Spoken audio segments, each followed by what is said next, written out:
Vamos a cambiar de materia. Son las 7 de la mañana con 41 minutos. Saludamos a esta hora de la mañana a la abogada presidenta del Partido Socialista, Paulina Bodanovich. ¿Cómo le va, Paulina? Buenos días. Gracias por estar acá con nosotros. Hola, muy buenos días, Claudio y Juanita. Muy bien, gracias. Sí, queremos conversar con usted varios temas. Partamos por lo que ocurrió en el Congreso esta semana con la votación del autopréstamo y estos votos de parlamentarios oficialistas que se distanciaron un poco de lo que era la postura de la moneda de rechazar este proyecto e incluso terminaron aprobándola. Bueno, la iniciativa finalmente se rechaza, pero quedó esta señal y una sensación un poco de confusión respecto de lo que ocurrió. ¿Cómo evalúa usted ese episodio? Bueno, lamentablemente hoy día cada vez es más difícil tener esta unidad que se requiere en el Congreso de parte del oficialismo. Nosotros como alianza de gobierno tratamos de reunirnos, de tener un diálogo político, de hablar con los parlamentarios también para que ciertos proyectos en que, aunque no esté amenazado el resultado, como es este caso, que finalmente se rechaza el autopréstamo porque entendíamos que no era una buena política pública, también cuenten con los votos del oficialismo, porque resulta bastante incomprensible para la ciudadanía esta división. Lo importante es que el autopréstamo no se aprobó y eso tiene una relevancia y una importancia grande. Sabemos que es el Estado el que debe estar presente cuando hay cierta dificultad económica y así hay que relevar que se haya aprobado ayer, promulgado ya las normas y las medidas de protección económica que puso a disposición el gobierno, que sí son políticas públicas, que están estudiadas, que tienen un efecto importante en una gran cantidad de nuestras personas que están en una mayor vulnerabilidad y que no van a tener un impacto inflacionario, que también después termina impactando a las clases más desposeídas. Buenos días, Paulina. Hace unos segundos usted mencionó que tenían conversaciones, que había reuniones. ¿Qué tan coordinados están efectivamente? Y en esas conversaciones se ponen sobre la mesa los temas que acabamos de mencionar, por ejemplo, cuando llega el momento de las votaciones. Bueno, eso es lo que estamos orientando con las reuniones de la alianza, que como ustedes saben habían estado suspendidas por varios meses. La hemos retomado desde la semana pasada y ese es uno de los puntos en que hay que hacer. Uno es revisar y conversar políticamente acerca del programa y de aquello que tiene prioridades, pero también de la contingencia y de lo que vamos viendo en el Congreso, donde la labor del Ministerio SECPRES, la Secretaría General de la Presidencia, que es conducido por Analía Uriarte, evidentemente no le compete solo a ella, no es ella la que tiene que cuadrar los votos del oficialismo, no es ese ministerio al que le compete ordenar aquello, sino que más bien a nosotros como partidos políticos y fuerzas de gobierno también nos toca el rol del diálogo político entre nosotros para ver en qué estamos de acuerdo, qué partes de los proyectos se pueden mejorar y finalmente la conversación y el diálogo político con los parlamentarios no es solo responsabilidad de ese ministerio, sino también de los presidentes de partidos. Ujú. Paulina, quería llevarlo también a otro tema, aprovechando los minutos que tenemos, así que vamos a ir un poco rápido, ¿no? Pero esta semana también estuvo marcada por esta nueva orden de demolición que emprendió el alcalde de la Florida, Rodolfo Carter, de una vivienda que estaba edificada de forma irregular en esa comuna y que supuestamente tiene un vínculo con a alguna persona que ha estado procesada o condenada por delito de narcotráfico. Esta situación, más allá del show mediático que se ha creado, derivó en un punto que es bastante grave, que son estas acusaciones que realizó el alcalde de presiones por parte de la moneda hacia el Ministerio Público, en concreto al fiscal nacional, acusación que por cierto fue desmentida de forma bastante tajante y clara por los dos aludidos, tanto por la moneda como por también el fiscal Ángel Valencia. ¿Qué podría decir al respecto, Paulina? Porque efectivamente quedan 3 años todavía para que se produzca el cambio de mando presidencial, pero parece que hay algunas autoridades que ya están en carrera. Y yo creo que el alcalde Carter deberá explicar cómo obtuvo los listados de casa de parte de la Fiscalía, porque eso está siendo objeto de una investigación sumaria al interior de la Fiscalía. Hay una irregularidad, se ha dicho que los listados salieron, entre comillas, informalmente de la Fiscalía. Para mí eso es un hecho que reviste la máxima gravedad. Cuando hay una investigación, no puede ser que los datos se filtren. Esto lo hemos visto en reiteradas ocasiones desde las fiscalías que investigan, y eso no puede ser porque atenta precisamente contra los derechos del debido proceso, que son garantía constitucional. Nosotros no podemos permitir que cuando haya investigaciones esos datos estén en manos de terceros, sea un alcalde, sea un periodista o sea un ciudadano cualquiera, porque finalmente lo que se hace es sancionar previamente a una persona sin que todavía la justicia se haya pronunciado. Eso evidentemente altera el Estado de Derecho, es una anomalía, y yo quisiera que el alcalde Carter, en vez de estar imputando dichos al voleo, tanto a La Moneda como al fiscal nacional, se haga responsable de lo que sí él ha hecho, que es obtener ilícitamente, irregularmente, o como ha dicho la Fiscalía, informalmente, un listado que dé cuenta de eso, cómo obtuvo ese documento. Él es un funcionario público y por lo tanto el estándar al que debe estar sometido es un estándar mucho más alto. Cómo obtuvo el listado y cómo, en base a un listado que está consignando datos de una persona investigada, no condenada, procede a tomar esto con cierta viveza, como lo dijo el ministro de Justicia, no sé si usó esa palabra, pero con mucho ingenio, parece que dijo el Con ministro de creatividad, Justicia. dijo el ministro. Con creatividad, bueno, yo creo que tampoco las autoridades públicas pueden tener creatividad, porque tienen un margen que se llama derecho, y cuando el decreto de demolición señala como fundamento que hay una irregularidad en la construcción, no puede ser que el verdadero motivo sea que una persona figure en este listado de personas investigadas. Aquí no estamos hablando de personas condenadas, y además, en el caso particular de la señora a la que se le demolió la casa, tampoco es ella la que figura en el listado, sino un familiar.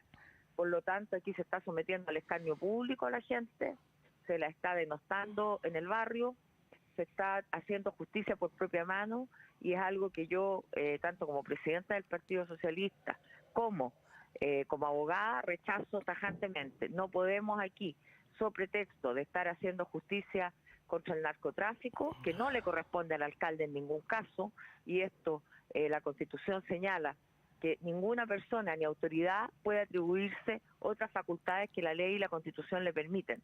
Entonces aquí hay un actuar grave del alcalde Carter, y creo yo que él astutamente está tirando la responsabilidad a La Moneda, al fiscal nacional, cuando es él el que ha cometido actos que no están cumpliendo el estándar de un Estado de Derecho. Paulina justamente acaba de mencionar usted que es abogada, y sería bueno que nos aclarara algunos aspectos, porque ayer el alcalde Carter mostró unos correos oficiales donde le mandaba los listados, había timbre de la fiscalía, al parecer hubo efectivamente un intercambio no oculto, digamos, no secreto, para que le entregaran esa información. Y por otro lado, llama profundamente la atención una declaración ayer de la Asociación Nacional de Fiscales que dice que todos estos antecedentes son públicos. Bueno, eso es materia de una investigación sumaria, por lo tanto habrá que esperar dicho resultado. Yo desconozco el detalle, no he visto los correos, pero sí creo que cuando son investigaciones que están en curso, no debieran ser públicas, siempre lo son para las partes, solo a las partes pueden pedir carpetas investigativas.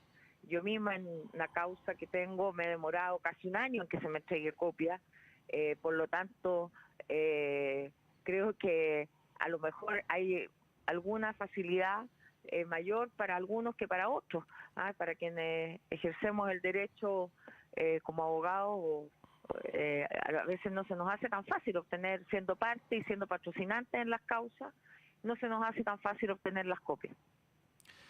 Paulina, más allá de la legalidad o no de lo que esté haciendo el alcalde de la Florida, Rodolfo Carter, hay que reconocer que mediáticamente provoca lo que quiere provocar, que ese impacto, que es que estemos hablando y debatiendo respecto de su figura y para las pretensiones que aparentemente tiene el edil respecto de avanzar más allá dentro de su carrera política, le juega finalmente a su favor o en contra. Bueno, eso lo veremos a futuro, pero por lo menos estamos hablando de él, ¿no?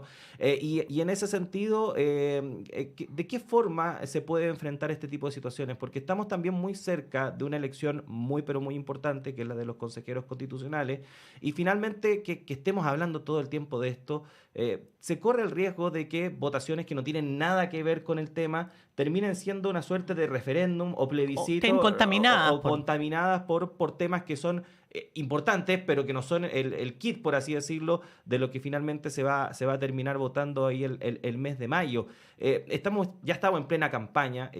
¿Cómo se puede enfrentar este tipo de situaciones? Bueno, yo creo que la importancia de tener una nueva constitución pasa precisamente porque todos respetemos el Estado de Derecho. Nosotros tenemos que entender que la Constitución es el marco en el cual se mueve la ciudadanía, es el pacto que hace cada uno de nosotros con el Estado, y una de las principales obligaciones del Estado por las cuales teóricamente uno pacta con el Estado para vivir en sociedad es obtener seguridad a cambio. Por lo tanto, el tema de la seguridad es sin duda un tema relevante, importante, pero que debe ser abordado como una política pública seria, sin populismo. Solo aumento de pena no solucionan el problema, como tampoco lo va a solucionar demoler casas, y mucho menos si las casas ni siquiera son de aquellos que están cometiendo los delitos asociados al narcotráfico. Por lo tanto, la principal responsabilidad, creo yo, de una autoridad es actuar, como dije, dentro del marco de sus atribuciones, sin sobrepasarlas, sin estar haciendo un acto mediático de algo que además llama mucho la atención, como un alcalde logra movilizar la cantidad de fuerzas especiales que tuvo aquel día. Entonces, yo creo que de verdad aquí el alcalde Carter, claro, logra que se hable de él, pero lo logra con una estrategia bastante equívoca y errada.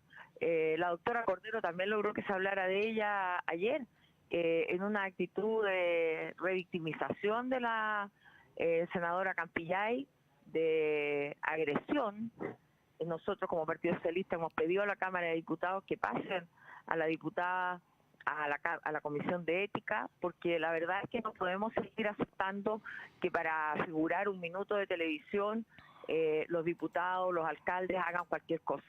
Yo creo que ha llegado el momento en que la política recobre la seriedad, en que nos hagamos responsables de nuestros actos, y si alguien quiere salir en la televisión, bueno, que haga propuestas, que haga una moción parlamentaria interesante o que obre dentro de lo que son sus facultades y las haga saber, pero que no inventen show, porque la verdad es que la ciudadanía también está cansada de eso. Paulina, a propósito de lo que estás diciendo y de los estudios de opinión, salió un estudio bien interesante del COES, que no es cualquier encuestadora, el estudio está bien hecho, y demuestran que cierto sector de la población es muy permeable a este tipo de acciones mediáticas, a este tipo de campañas, y uno se pregunta... es una estrategia comunicacional. Nosotros nos dedicamos al tema y sabemos que son estrategias que a uno le pueden parecer perversas o no, pero son estrategias que tienen efectos, y la pregunta es, ¿qué hace justamente la alianza de gobierno? Y hablo no solo del Ejecutivo, sino de los partidos que lo componen, para contrarrestar ese tipo de estrategias comunicacionales, tratando de llevar la política a ese plano de la seriedad que usted menciona. Bueno, ahí evidentemente estamos en la desventaja. Sabemos que la derecha tiene mucho más medios, ahora estamos en campaña. Es evidente que lo que vamos a gastar, y lo vimos en la campaña de la prueba, como las donaciones que tenía el rechazo eran 10 veces las que tenía la prueba, y probablemente vamos a ver lo mismo ahora. Por lo tanto, estamos en una contienda desigual. Y creo que solamente con mucho más trabajo, con el contacto territorial, tratando de usar las redes sociales de la manera más eficiente, pero no tenemos los recursos que tiene, por cierto, la derecha. Así es que ya ahí tenemos un problema objetivo. Más allá de eso, yo creo que efectivamente hay un sector de la población que se informa a lo mejor de una manera más directa por televisión o por las redes y que puede ser afectada, pero también creo que tenemos que ser responsables en las propuestas que hagamos e ir recuperando la credibilidad. La gente también hoy día desconfía con cierta razón de la política y por lo tanto también eso nos compete a nosotros, de recuperar el diálogo con la ciudadanía, no solamente por los medios, el diálogo territorial, estar en los barrios, estar en las juntas de vecinos, en los sindicatos. Por lo menos esa es la estrategia que nosotros desde el Partido Socialista realizamos. Estamos todas las semanas en terreno, en todo Chile, todas nuestras bases están desplegadas, no solo porque sea campaña ahora, sino que en general tenemos actividades que nos permiten esa conexión y esa capacidad de informar. Uh-huh. Paulina, estamos conversando con la presidenta del Partido Socialista, Paulina Bodanovich. Nos quedan un par de minutos, pero también otro tema que ha marcado las últimas jornadas fue la aprobación en el Senado del proyecto de 40 horas, de rebajas de jornada laboral a 40 horas, que ha sido muy celebrado no solo por el proyecto en sí, sino que también por la unanimidad que concitó en el Senado. Hacía mucho tiempo, y lo comentábamos acá, hacía mucho tiempo que no veíamos que un proyecto se aprobara con unanimidad, y sobre todo en el Senado. Y algunos dirigentes políticos han planteado que la forma en la que se trabajó ese proyecto debiese ser el ejemplo para trabajar los que vienen, tomando en cuenta sobre todo cómo está compuesto el Congreso, que ahora la presidencia del Senado, por ejemplo, corresponde a la derecha, y también por la importancia de los temas que vienen. Conversábamos acá con el diputado Alberto Undurraga, que decía que Chile tiene que entrar en una temporada de acuerdos. ¿Cómo ve usted ese tema? Bueno, creo que la ministra del Trabajo, Janet Jara, ha hecho un trabajo, valga la redundancia, muy de joyería, ¿no? Ella empezó con estos diálogos tripartitos desde un inicio, ha hablado con los empresarios, con las pymes, con los trabajadores y desde el Estado confluyendo en una fórmula de trabajo que es adecuada y necesaria siempre, no solo porque no tengamos mayorías en el Congreso. Cuando se quieren hacer reformas, y sobre todo aquellas reformas que se proyectan para el largo plazo, como pueden ser una reforma tributaria o una reforma previsional, se requiere tener estos acuerdos que van más allá de mayorías circunstanciales.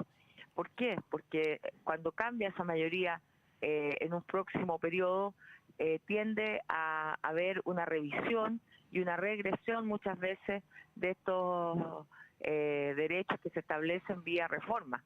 Por lo tanto, si queremos cierta continuidad en las políticas públicas, que sean políticas de Estado y no de un gobierno y que llegue el otro a volver atrás, precisamente la fórmula es esta, de manera tal que tengo toda la confianza en que la ministra Jara va a hacer lo propio con la reforma previsional, que va a escuchar a todos los sectores y que esa reforma va a tener por cumplido el objetivo final, que es mejorar las pensiones de chilenos y chilenas, mucho más que la institucionalidad, que hay que revisarla, hay que mejorarla, pero que no debe ser tampoco un obstáculo para que finalmente tengamos esta mejoría sustantiva en las pensiones de nuestros adultos mayores. Paulina Bodanovich, presidenta del Partido Socialista. Se nos acabó el tiempo, lamentablemente, nos quedaron varias cosas en el tintero, pero en otra oportunidad podremos seguir conversando seguramente. Le agradecemos muchísimo que haya estado con nosotros esta mañana. Que tengan muy buen día, muchas gracias. Muchas gracias. Bueno, Juanita, son las 8 de la mañana en punto. Tenemos que hacer una pausa en esta primera edición de Radio Análisis, pero siga junto a nosotros porque en breve llega Patricio López, nuestro director, para continuar con este Radio Análisis. Nosotros ya nos reencontramos el lunes, Juanita. El lunes los voy a echar de menos el fin de semana. Ricardo, sobre todo, nos va a echar de menos, y Manuel también. Así que sufre mucho cuando no nos ven durante un par de días. Son solo 2 días, nos reencontramos el lunes, así que estén bien.